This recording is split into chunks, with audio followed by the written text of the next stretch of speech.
আমাদের দেশোপযোগী, আমাদের জনগণের কেন্দ্র করে যে আলোচনা, যে বাস্তবায়নক পদ্ধতি 1977 সালে শুরু হয়েছিল, তার পরবর্তীতে 2002 সালে পর্যন্ত চেষ্টা করা হয়েছে, কিন্তু আসলেই সেটা পরবর্তী পরিস্থিতি দেখেনি। তাহলে আমাদের মৌলিক বিষয় হচ্ছে যে আমাদেরকে দেখতে হবে জনগণকে কেন্দ্র করে পানির ব্যবস্থাপনায়, এবং পানিকে কেন্দ্র করে পানির যে জীবন সত্তা আছে, পানির যে বহমানতা আছে, পানির যে একদিকে স্টক আছে, একদিকে ফ্লো আছে, এবং তার সাথে প্রাণ, প্রকৃতি এবং জনগণের সম্পর্ক নিয়ে যে পানি সম্পদ ব্যবস্থাপনা, সেটার দিকেই এর পরবর্তীতে 2002 সালের পরে আমাদের 2026 সালে একটা নবযাত্রা তৈরি হয়েছে।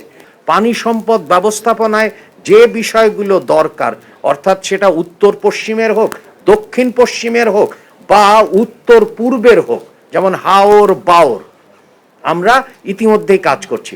একই সঙ্গে পানিরও মাত্রার প্রভাব আছে, যেমন হচ্ছে যে স্রোত তিস্তায় যেরকম, পদ্মায় একরকম না।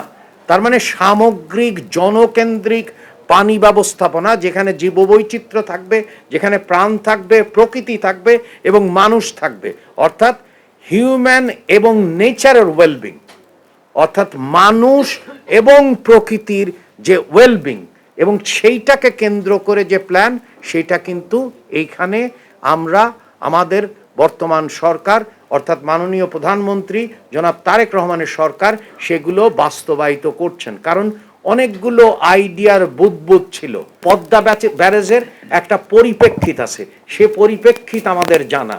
যেমন আমরা যে সমস্ত দেশের সাথে, অর্থাৎ যে সমস্ত অববাহিকার সাথে নদী যে অংশ ভাগাভাগি করে নেই, এবং উজান এবং ভাটির যে ব্যাপারটা, যেটা আন্তর্জাতিক আইনের প্রতি শ্রদ্ধাবোধ, সেইখানে দেখা যায় যে অনেকগুলো অবকাঠামো বিদ্যমান, যেগুলো ভাটির জন্যে বড় রকমের সমস্যা।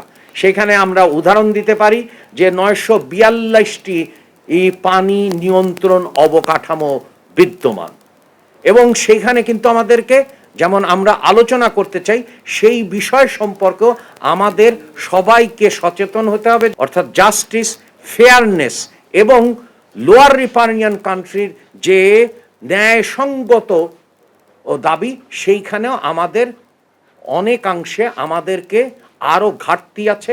নাগরিক সমাজের নীতি যারা কাজ করেন, তাদের আমাদের সচেতনতা দরকার, এবং তাদের আসলে গবেষণালব্ধ ফলাফল দিলে আমাদেরকে সহায়তা করবে। তার মানে একদিকে যেমন আমাদের পানি সম্পদ ব্যবস্থাপনা, যার মাধ্যমে মানুষ এবং প্রকৃতির যে মেলবন্ধন, সেটার যেমন যাত্রা 1977 সালে শুরু হয়েছিল, তার 2001 সালের থেকে চেষ্টা করা হয়েছে, কিন্তু পারা যায়নি। 2002 সালে আবার সেই যাত্রা শুরু হয়েছে, সেটি 2026 সালে এসে একের পর এক বাস্তবায়িত হচ্ছে। অর্থাৎ জনপ্রত্যাশা, জনগণের আকাঙ্ক্ষা এবং আমাদের যে ইশতেহারে প্রদত্ত প্রতিশ্রুতি, তা বাস্তবায়নের একটা অংশ হিসাবে, পানি সম্পদ ব্যবস্থাপনার অংশ হিসাবেই আমাদেরকে পদ্মা ব্যারেজকে দেখতে হবে। এবং আমাদেরকে, আমরা মনে করি যে রিফ্লেকশন দরকার যে কোনো ব্যারেজ নির্মাণে, সেটা হয়েছে। আপনারা ইতিমধ্যেই জানেন যে এই যে ব্যারেজগুলো নিয়ে যে কথাগুলো হচ্ছে, পরবর্তীতে প্রধানমন্ত্রী নিজে অনেকগুলো ক্ষেত্রে নকশার পরিবর্তন সাধিত করেছেন, এবং সেই নকশার পরিবর্তন সাধিত হয়েছে কেন? কারণ হচ্ছে যে জনগণ যেটা মনে করে, অর্থাৎ জনগণের যে চাহিদা, সেই চাহিদাকে, অর্থাৎ জন আকাঙ্ক্ষাকে যে রূপান্তরিত করতে হবে, ইতিমধ্যেই যে একনেকে যেটা অনুমোদিত হয়েছে, যার ভিত্তিতে এটা কাজ করা হবে, সেটা কিন্তু আপনার একটা রূপান্তরিত নকশা, যেটা অনুমোদিত হয়েছে। আমরা জানি যে এই কাজ করার ক্ষেত্রে আমরা 5টা নদী সিস্টেম নিয়ে কাজ করছি, অর্থাৎ হিসনা, মাথাভাঙা, গড়াই, মধুমতি, চন্দনা, বারাসিয়া, বরাল ও ইছামতির যে নদী সিস্টেমকে পুনরুজ্জীবিত করা। তার মানে একটা বিষয় হচ্ছে যে নদীর পুনরুজ্জীবন। তারপরে আমরা যেটা করছি আপনারা সবাই জানেন, সমস্ত গবেষণায় আসছে যে বিশাল আকারে দক্ষিণ পশ্চিমাঞ্চলে বিশেষ করে সাতক্ষীরা, খুলনা এবং বাগেরহাট জেলায় একটা লবণাক্ততার অনুপ্রবেশ ঘটছে।